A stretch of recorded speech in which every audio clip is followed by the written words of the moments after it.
welcome to the first ever podcast of Horror Squid. I'm your host, Derek, D-Rock, whatever you prefer to call me. Today I have with me my friend, the man, the myth, the legend, Ryan Tierney, a.k.a. Sweet Tea, a.k.a. Aunt Gail, a.k.a. Swan, a.k.a. Realistic Ryan. How's it going, man? What the fuck is that intro? It's a good intro. That's what it is. It's a good intro. You what? Do you know what you did? No. I'm not going to mention what you did. We're just going to keep it rolling. We're gonna do that. That works. All right. What did I do? You did what you accused me and Curly of doing all the time. Oh, yeah, I know what I did. Oh, okay. Cool. I've been planning this for a while. Oh, okay. Awesome. Sweet. Don't add us. Kind of funny. All right. On this podcast, we're going to talk about everything horror movie related because I'm a huge horror fan. I've been trying to get this thing off the ground for a year and a half because I'm terrible. Too long. Too long. It's been too long. Yeah, I've been procrastinating. If you're interested, he has a video up currently on his YouTube channel of him getting scared shitless playing Blair Witch on the PC. Game's terrifying. I haven't picked it back up. Not that it's terrifying. It's just I'm awful at finishing things. You also have a review of Archie Afterlife comic book on there, which was filmed when I initially meant to do the channel, but I didn't upload it until a month ago. Yeah, but yeah, so that's. Yeah. Yeah, no, I've checked out both of them. It's good content, so you should definitely all check that out. Cool. I appreciate it. Appreciate the little plugs that I was going to forget. Yeah, I got you, dude. Yeah. So anyway, so I'm a huge horror fan. I love horror movies. I am not. Ryan doesn't. He doesn't usually watch them that often unless I'm like, hey, let's watch this movie. Yeah. And yeah, today we're going to be talking about Alien, which came out in 1979.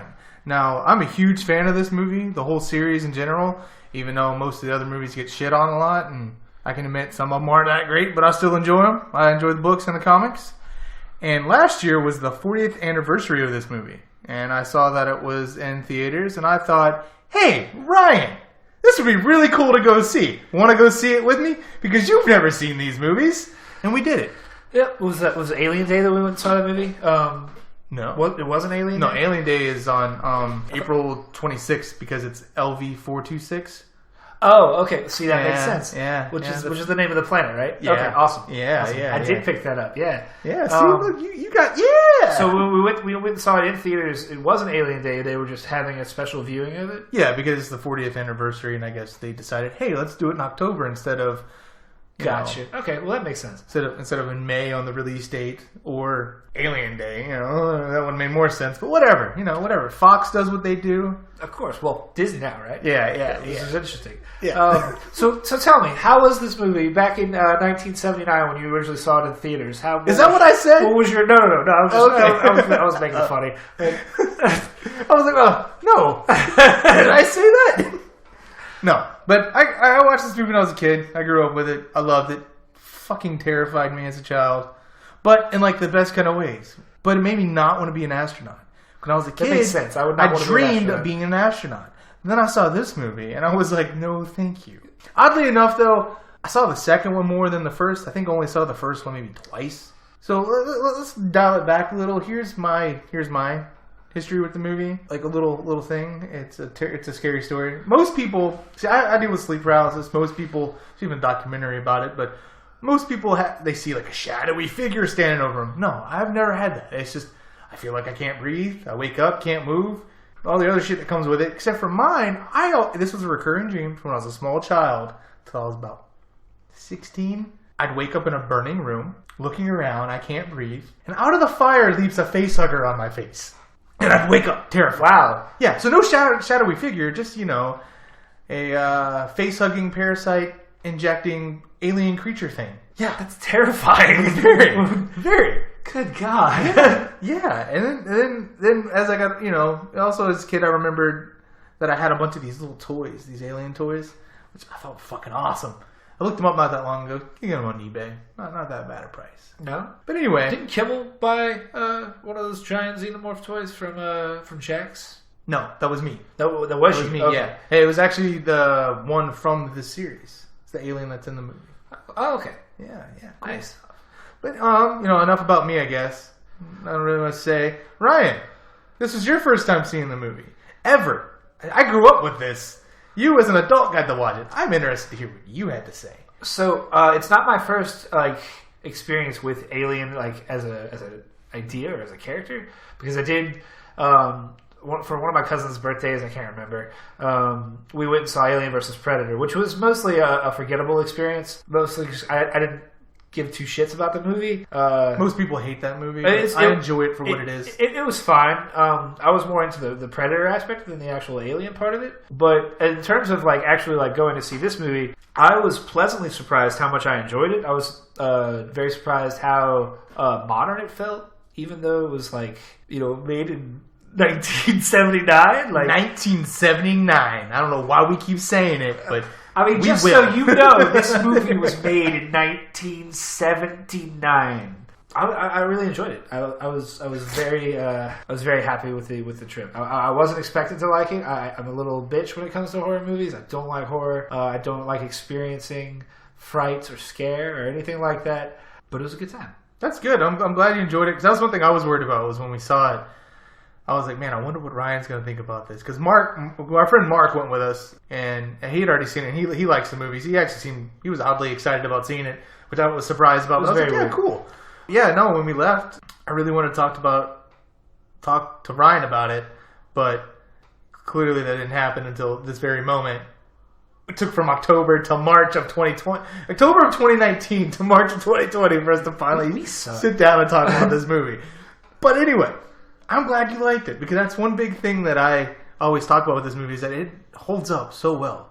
I mean, there's aspects of it where you're like, yeah, but most of all, visually, yeah, absolutely. There are moments in that movie where I'm looking at it and I'm like, this looks better than movies that are shot today. Yeah, well, because everything was built, everything was yeah, definitely. I love the way the alien looks. It was a xenomorph, is what it's called. Or some people call it the big chap. I don't know why. That's beyond me. That's the first time I've ever heard that. But yeah, that's what people call it, because he's the original. Yeah. Oh, okay. So a lot of people, I think I've heard people call him the space jockey, but the space jockey is the thing that's laying down inside the ship when they go in, and they're like, it looks like something burst out of it, and they're like, huh, weird. Okay, and is the space jockey? That's what you were referencing. You told me that creature is from or in the Prometheus movies. Yeah, so it's supposed to be that, as far as I'm aware. Yeah. Okay. Yeah. Okay. Yeah. There's a lot I don't understand about this franchise. Yeah. Well, that's why we're gonna watch them all together, and hopefully it doesn't take us 4 months, 5 months between. Aliens will be out in October. Aliens will be out in October. No, we're gonna do it soon. I want to try to do this at least bi-weekly or monthly. That'll work for me. We'll try. Yeah. No promises. No promises. We are in a podcast called Sorry We're Late. Yeah. We are already podcasters. But that one, we don't have anything in particular we talk about. This one we do. And we're straying from the path already. Well, we're not going to be late with this, because we don't have to rely on two other people. That's true. Fuck you, Curly. Yeah. Mark's okay. Yeah, Mark, you alright, bro. You NASA man, space man. Anyway, yeah. So, again, like I said, visually, this movie's pleasing. I really enjoy it. Even the acting's really good. Like, I feel like, I don't know if I watched a lot of movies from then. Like, I don't know. When I think the 70s, I just think of, like... I think it's the oldest movie I've ever watched, probably, in my entire life. Yeah. Probably your knowledge, maybe. I don't know.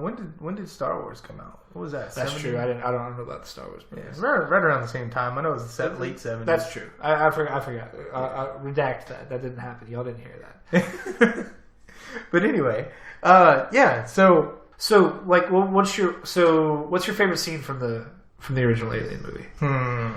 And what scenes do you maybe not like so much? I should be asking you this, but I guess you asked me first. I don't know. Well, I mean, I want to get your experience from it.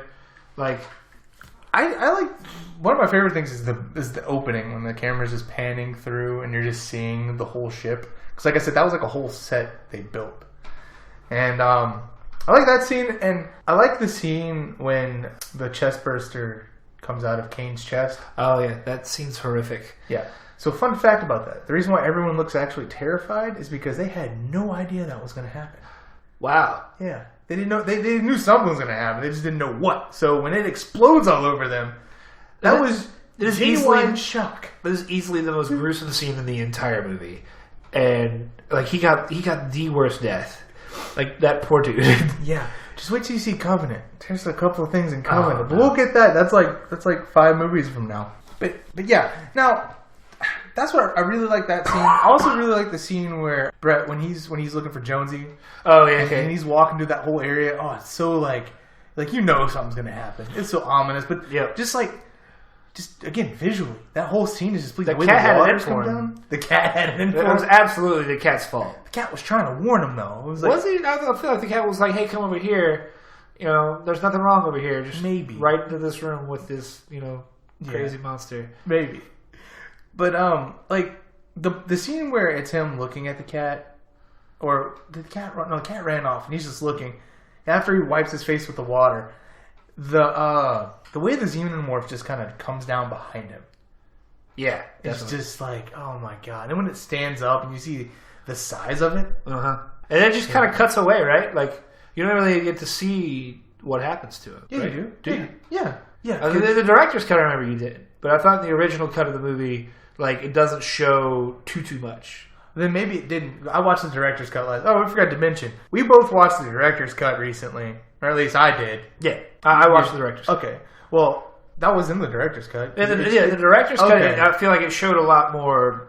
Like it shows him die, basically. Yeah. Whereas I felt like in the original cut of the movie, you didn't get to see that. That was more of how they kept it because it's more of like a haunted house kind of movie. Yeah, You don't know what's in the shadows.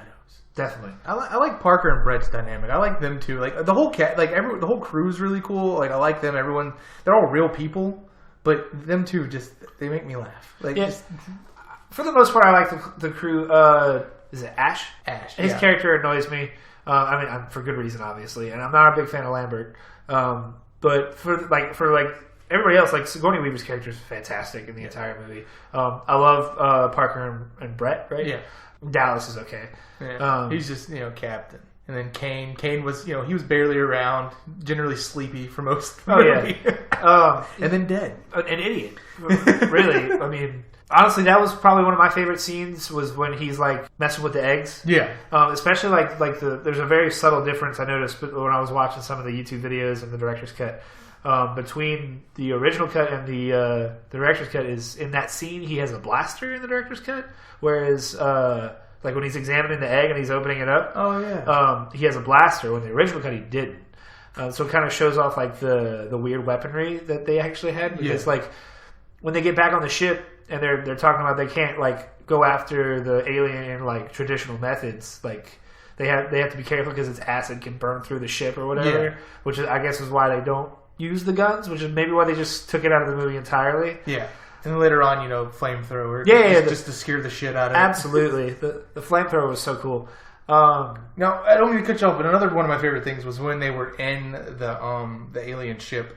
Oh yeah, absolutely. Just the visual of the ship and like all the eggs and shit, it was fucking awesome. And especially to do something like that, and again, 1979. It was 1979. I don't like the ventilation shaft scene with Dallas, mostly because I suffer from claustrophobia. So you were holding your breath the whole time? My God, that scene is terrifying. Could you imagine being inside of that? You're like, oh, I'm looking for it, I don't see it. Then all of a sudden... it's just absolutely terrifying. No, thank you. I mean, it definitely accomplishes what it's trying to do, though. I mean, it's a good scene. It's just I hate watching it. So... You mentioned like Ash. You're like you said he bothered you, but for good reason. So first time watching the movie, was that a shock to you? Absolutely, I wasn't expecting that one bit. Like it has a scene where Sigourney Weaver's character goes into the computer room or whatever, and she's like messing around with everything and finds all the mission logs and stuff like that, and you feel like shit's like hit the fan, like something's up, right? Yeah. And then it's revealed that he's a fucking robot or a droid or something like that. And he's like oozing all this like silver goo and shit. And it's a very grotesque scene. And yeah. So Because that's one thing I was wondering, like, if like, when that happened, you're like, oh, shit, what's cool is it's a recurring thing in the movies. Well, yeah, no, I remember because I've seen when I watched you play Alien Isolation. Yeah. Because you streamed that a few times, and you're, like, hiding in a locker, and there's the dude with the... Well, those are the Working Joes. Those are... oh, okay. Those are... I can't remember... I'm blanking so hard on the name. I got garbage brain.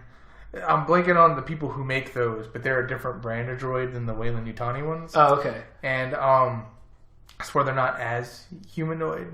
Now, what's cool is throughout the movies, it's like, is there a droid among the crew, or is there not? You never know until you find out. Until something happens. But what's crazy about that is you don't notice any of it the first time watching, and then going back and watching, you pick up on all the little things that Ash does.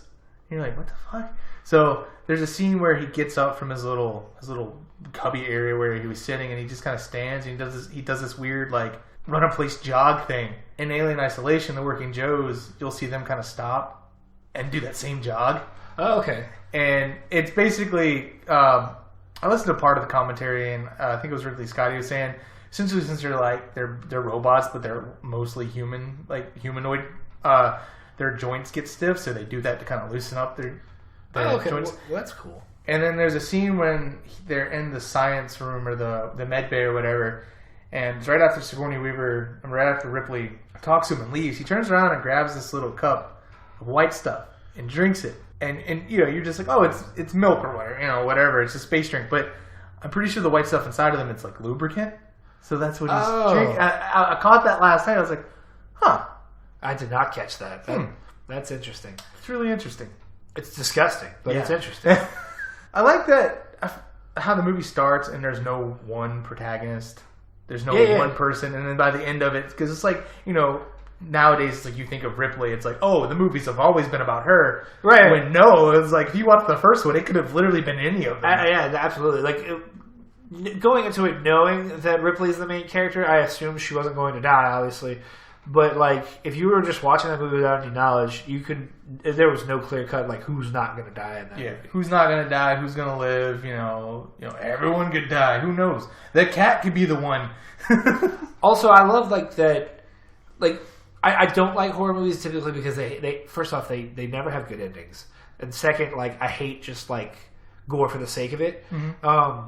But, like, with your typical slasher films, which is, I mean, this Alien movie is not a slasher film, but it has, like, the whole elements of, like, everybody dies kind of thing, except for, like, there's, like, a lone survivor kind of thing. Yeah. I like that, like, this movie has, first off, an actual narrative that it's telling you and not just some like, psychotic maniac, like, running around killing people. Yeah.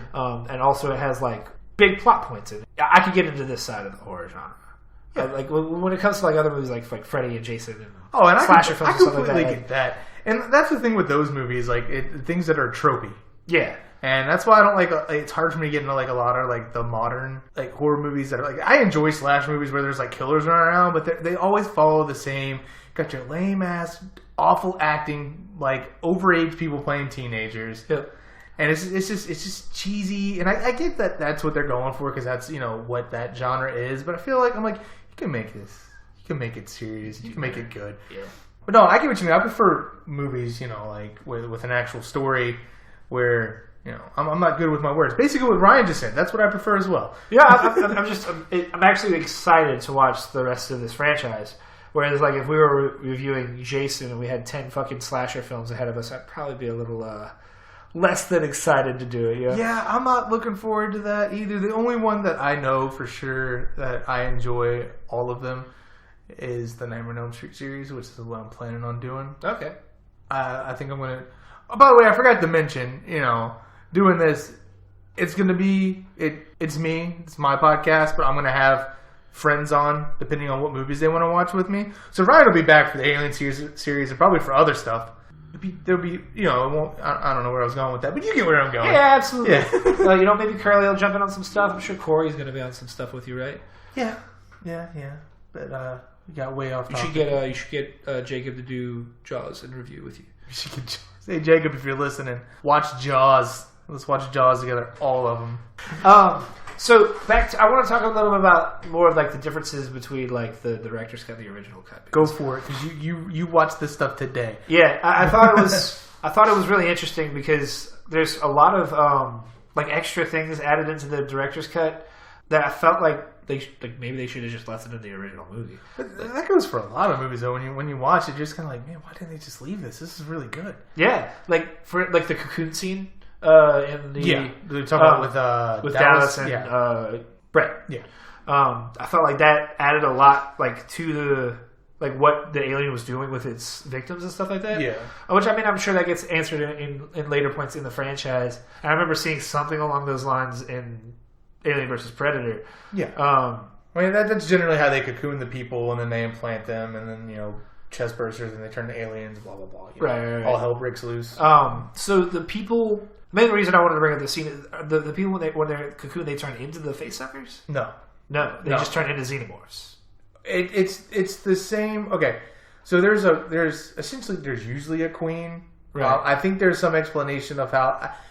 I think because there's like drones, there's warriors, like the different kind of xenomorphs. Okay. But then there's the main essential queen. But since this one, I guess, is a drone, they have the capability of, I guess, like making the eggs at some point. But what this xenomorph was doing was gathering them up to make the nest, the cocoon. I guess was going to lay the eggs. What they usually do is put the eggs right in front, so the facehuggers come out, get on their faces. Okay. And then they burst from their chests, and then they grow into more xenomorphs. Gotcha. And there's usually, like I said, there's a lot of lore to this that like I can't remember off the top of my head and stuff I haven't really gotten too deep into. I think there's like one queen facehugger, but there is no queen. One of them can become the queen or become a queen, some shit like that. I don't know. But yeah, that's why the facehuggers generally just die after they implant. They die. Okay, so I got you. That makes sense. I think we talked about the gun, Kane's gun, in one of the scenes. That was the difference. And then the scene with Brett when he's following Jonesy the cat or whatever. In the director's cut, they show a shot of the xenomorph like in the chains above him. Yeah. Whereas in the original cut, you don't actually get to see it until it drops down behind him or whatever. Yeah.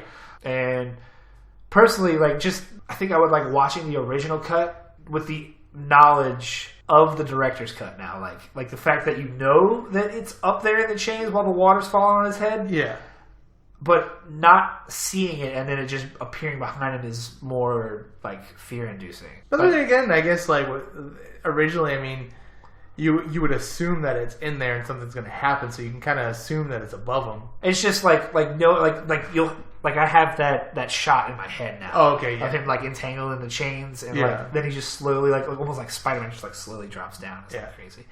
And then I don't remember if there was any more differences between the director's cut and the original version, but there was a scene that I wanted to talk to you about that I watched a YouTube video about that was never included in any of the original cuts.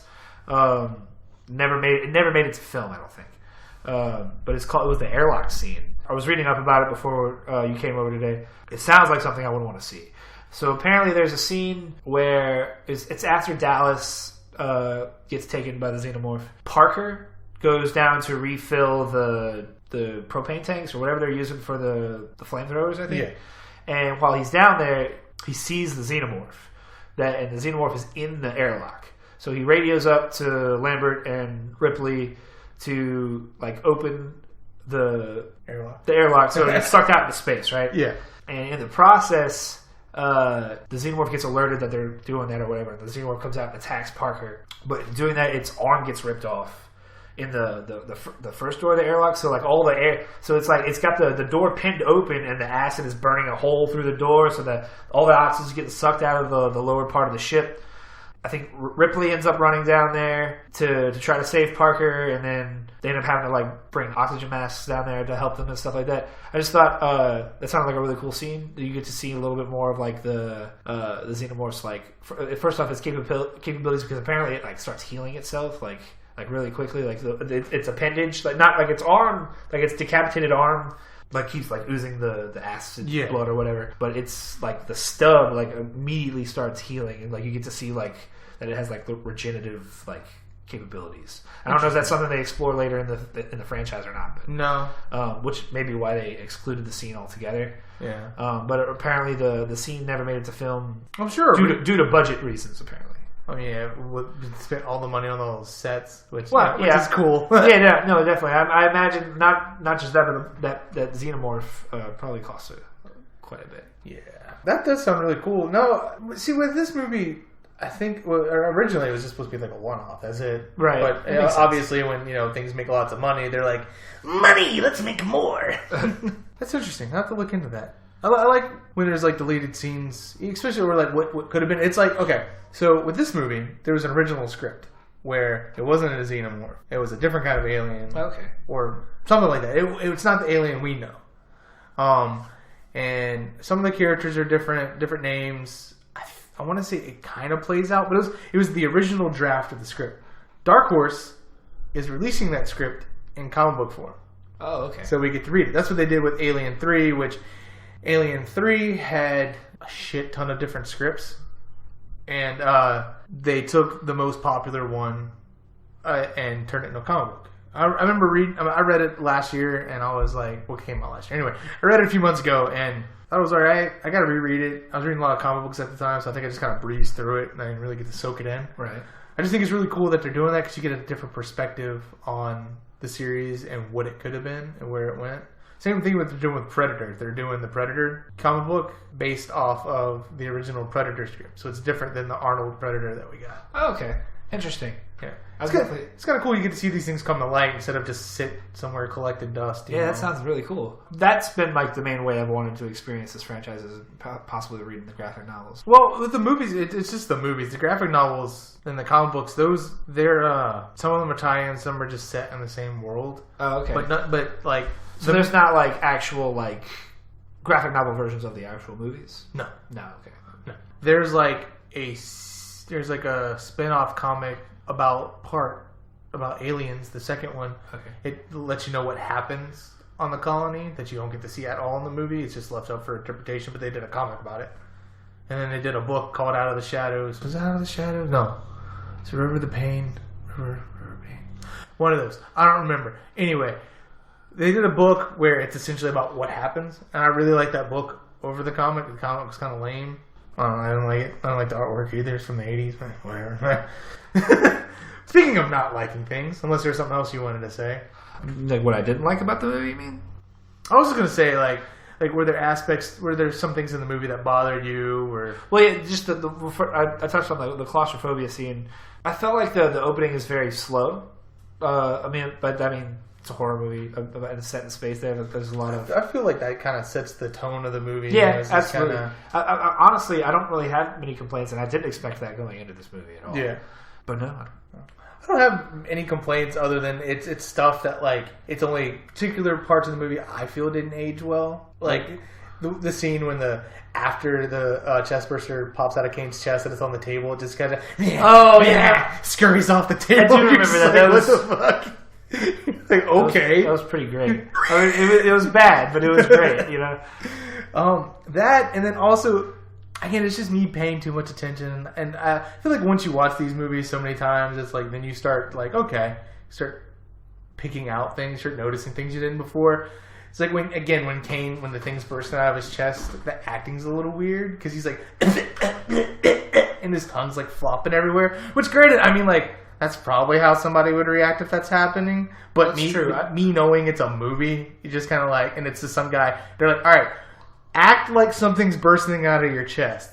And that's the first thing. That's fair. That's a fair statement. And so this is one of those things like when I'm watching movies, since I like a lot of the behind the scenes stuff. That's what takes me out sometimes. Is because I'm like in my head, I'm imagining if I'm there when they're filming it, rather than me watching the movie. Like, oh shit. Enjoying what's happening. I'm like, how did they make this? What went into this? Because it's usually like, all right, beginning of the scene, this happens. Act scared. Oh, that, and then the other scene where I'm just kind of like, it's a little cringy. Again, it's one of those things. It's just me being me. It's the scene when you first see the xenomorph. When I was a kid, terrified. When you see it right before it kills Brett, it does the weird up close shot of its mouth. It just seems Something about it just seems really silly to me. But other than that, those are just my two things. But that's cool that there's nothing you really didn't like about it. I mean, those are all good points. You're much more of a you have an eye for those kind of things than I do. Yeah. Like when I watch movies, I don't really catch things. Like the fact that there's almost no CGI in this movie at all, right? None. None. Other than like. See, I didn't catch that. Yeah. I mean, obviously, I would have caught it if it was CGI, but like. Yeah. I mean, like at the beginning of the movie when you see the Nostromo passing by, it's basically what they did with Star Wars. It's just a giant toy on a string. Okay. And then there is the scene where it's the ship. I can't think of what the ship's called, but not the Nostromo, but the ship that they land on the planet with, where they're sitting there, they're parked. I think Brent and Parker are trying to fix the ship, but Lambert's up in the can't think of the technical term, but where everyone just kind of sits, where you drive the ship and shit. Anyway, there's a scene where she's talking to Dallas, and it's a wide shot. That was done, apparently, I think Ridley Scott said he filmed it on, a projector screen, and then, had to place it over it, rather than now, you just fucking green screen it, put it over. But, so, that's technically, CG'd in, I guess. But, I mean, yeah, there's no CGI in it. Everything was practical, which I love. Practical effects in movies because nowadays it's it's like with Jurassic Park. Yeah, old ones are really good. Even the CG in that's good, but then you get to the ones now, it's all of it's CG, and it's I can tell this is fake. Yeah, why? But yeah, man, I'm glad you liked it. That's just really makes me happy. I mean, makes me happy to watch the rest of them. Now keep in mind, this one's more of a like I said earlier, it's a haunted house kind of movie. The next one, Aliens, is an action movie. Okay. And that one was directed by James Cameron, and I want to say it was after Judgment Day, so it was. And this one is Ridley Scott. Ridley Scott. Okay, Yeah. I didn't know he didn't continue the franchise after that. No, because I thought this was his thing. He started it. Oh, okay. Okay. Yeah, and then he and I guess because like I said, it was supposed to be a one and done thing, but then they're like, let's do another one, and then James Cameron was big with. Pretty sure this came out after Judgment Day, second Terminator. Okay. Since he did really good with that one, I'm like, hey, come do this one. And to me, I hold Aliens and I mean, I love Alien and Aliens equally. It's just they're two different kinds of movies, so I feel like I can hold them both up, side by side. But I mean, what James Cameron did with Aliens is just we'll find out next time when we talk about Aliens. But yeah. So anything I need to know going into Aliens other than the fact that it's more of an action movie? No, not really. Yeah. I mean, it's pretty self-explanatory at the beginning of the movie. Okay. Does it pick up right after the movie, or is there some time passing? Some time passing. Okay. You find out in the movie. It's part of the. Okay. Kind of part of the plot. No spoilers. Shh. Yeah. Watch the director's cut. Watch the director's cut. Because there's something in the director's cut that they run with now that wasn't in the original movie, but. Since everyone, I think, prefers the director's cut, something that happens that is now canon. But like I said, it didn't exist beforehand. So that's really cool. Yeah. Okay. Yeah. I will be watching that soon. Hopefully we'll be able to get that out to you before October.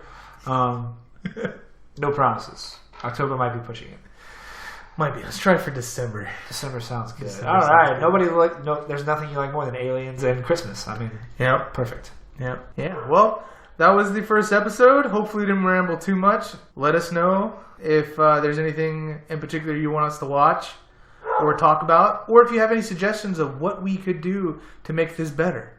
Considering this is the first episode, I'm hoping in the future, I can make this better. I'm just rambling at this point. Yeah, please excuse my dog. He's very unhappy. Bark, bark, bark. But all right, that's a wrap. You guys... Wait, real quick. How many squids do we give it? 5. 5 squids. 5 out of 5 squids. Sweet. 5 out of 5 squids. Let's see if Aliens can top that. Yeah. Oh, it will. At least in my opinion. Right. I like it. Yeah. How can you do better than 5 out of 5 squids, though? No, it won't top it. It'll be equal. Okay. It'll equal. Then it's all downhill from there.